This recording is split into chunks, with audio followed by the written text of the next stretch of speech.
Amina Thatcher et ensuite Marie-Roger. Peut-être que ce discours est beaucoup plus audible quand Sonko le dit ou le prononce, mais c'est quand même ce patriotisme national.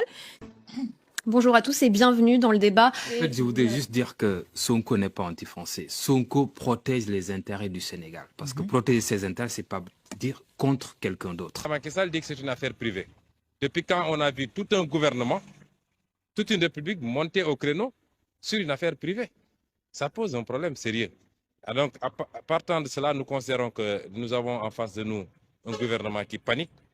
Mais le problème, c'est que les Sénégalais devaient aussi regarder dans leur case, et comme on l'a dit, ils ont une certaine croissance et qui se pointent. Ils avaient une croissance. Qu'est-ce qu'ils ont fait de la croissance? Moi, je dirais que les Sénégalais, ils ont gâché leur croissance. Et notre Assemblée mécanique vote sans savoir ce qu'elle vote. Ces révélations qui font couler beaucoup d'encre au Sénégal. Ousmane Sonko, opposant sénégalais et lanceur d'alerte dans son pays, a affirmé lors d'une conférence de presse. Marion, à cause finalement d'un nouveau venu sur la scène politique sénégalaise, Ousmane Sonko, le plus jeune des candidats, un député qui préconise la sortie pure et simple de la zone franc CFA, instrument qui, selon lui, permet à la France notamment de s'accaparer les ressources naturelles du Sénégal. Et saisir directement la justice pour que jamais ne meure l'espoir d'une gestion saine des affaires publiques. Je suis prêt. Que le contrat sur l'exploitation du fer de la Falémé, signé, en passe d'être signé avec une société turque, pourrait, en cas d'aval du chef de l'État, faire perdre au Sénégal plus de 10 milliards de francs CFA. Ils ont une croissance. La croissance n'a pas profité au pouvoir d'achat des Sénégalais. Le chômage a continué. Le chômage n'a pas baissé. Il y a quelque chose de nouveau quand même. Il y a quelque chose de nouveau et c'est avec la nouvelle génération. Donc Sonko représente ça. Parce que... Quand je viens à l'Assemblée, je viens pour m'adresser au peuple sénégalais à travers la couverture médiatique, mais je viens également pour m'adresser au gouvernement représenté par un ministre. Pourquoi? Parce que les Sénégalais ont privilégié cette croissance externe. Nous allons exporter du pétrole, nous allons faire ça, nous allons exporter ça et ça. Mais en réalité, les Sénégalais ont oublié le pouvoir d'achat des Sénégalais. Parlons à présent, Monsieur le Président, si vous le voulez bien, de l'économie sénégalaise. Ousmane Sonko, vos sorties publiques et médiatiques ne laissent personne indifférent. Quelle est la stratégie derrière ces sorties fracassantes? Vous avez lancé, Monsieur le Président, un ambitieux plan d'essor économique, un grand chantier, Sénégal Émergence. Où en est ce grand chantier aujourd'hui?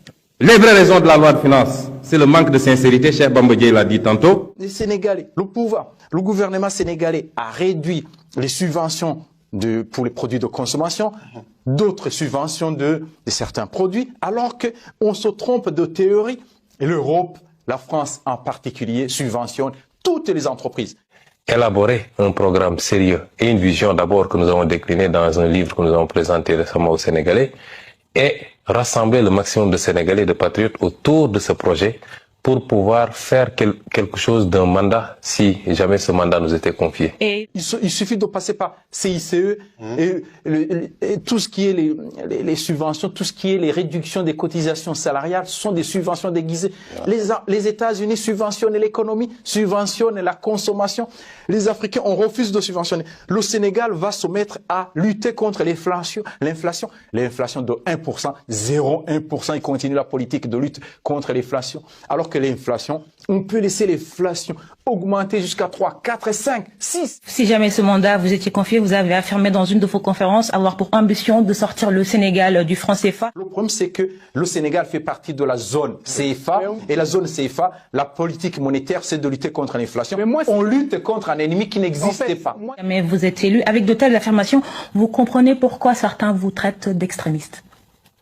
Oui, c'est lié au champ politique. Ce qui est plus important, c'est pour moi, un acteur politique doit avoir des idées, des opinions, doit avoir un projet et avoir le courage de le défendre.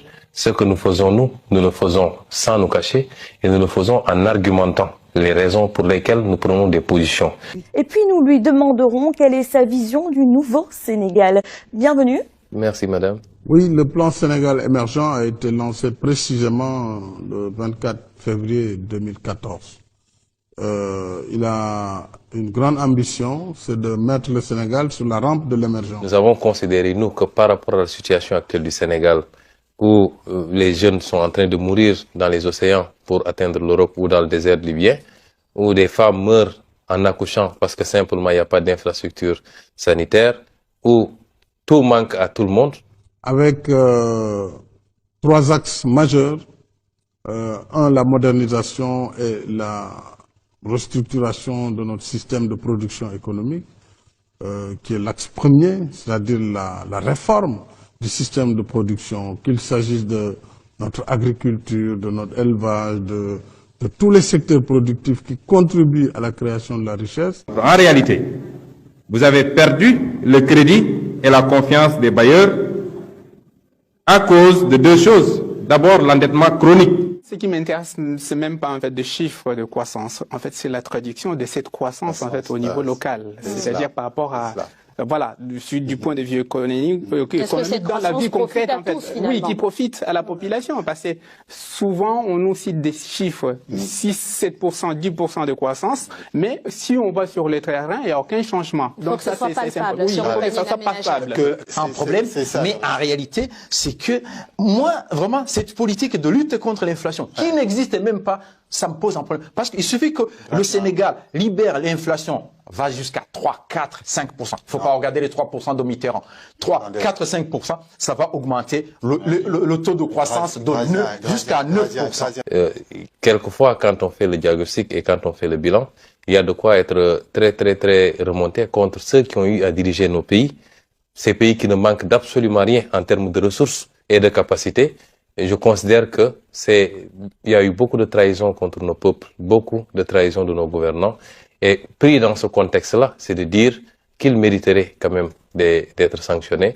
Mais c'est pas dans le sens premier où il faut mettre les gens, les aligner et les fusiller. Je crois que c'est important de remettre les choses dans leur contexte. La première partie quinquennale, c'est-à-dire 2014-2018, nous avions besoin de 20 milliards de dollars américains pour cette phase quinquennale qui ont été mobilisés et nous sommes dans la phase d'exécution. Et madame, moi je suis financier de formation.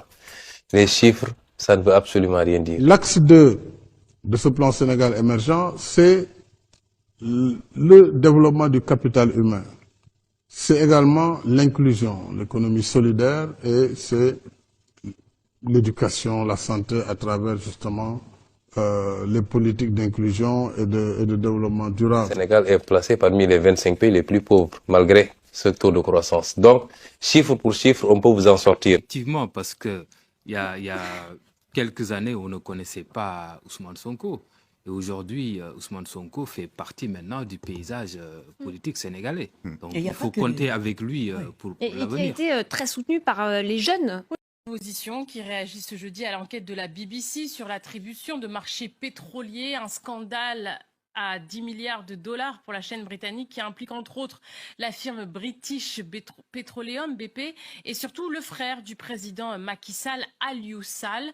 Le pouvoir a rejeté en bloc les éléments de l'enquête, mais l'opposant Ousmane Sonko, lui, a réagi au micro de France 24. Le président Macky Sall dit que c'est une affaire privée. Depuis quand on a vu tout un gouvernement, toute une république montée au créneau sur une affaire privée? Ça pose un problème sérieux. D'autres réformes sur la gouvernance, sur l'intégrité, nous avons mis en place des dispositifs pour lutter contre la corruption de façon farouche. Ce qui nous intéresse aujourd'hui, c'est ce qui est en train de se passer. Un président a été élu sur la base d'un certain nombre de slogans liés à la rupture, à la bonne gouvernance, au retour de l'état de droit, ainsi de suite. Donc, au redressement économique aussi. Au redressement économique, au slogan « La patrie avant le parti », ainsi de suite. Et aujourd'hui, on voit qu'il fait exactement le contraire de ce qu'il avait promis aux Sénégalais. Il y a l'OFNAC qui a des pouvoirs étendus et qui ne dépend pas de l'avis de l'État, du président de la République ou du gouvernement, mais qui travaille de façon libre. Et tout cela participe à créer, en tout cas, la convergence de facteurs qui doivent faire la promotion de l'État de droit et avoir une justice égale pour tous et pour tous les citoyens. Une fois qu'on a découvert du pétrole au Sénégal, et du pétrole de qualité, un gouvernant sérieux, ce qu'il aurait dû faire, c'est de marquer une pause, de modifier d'abord le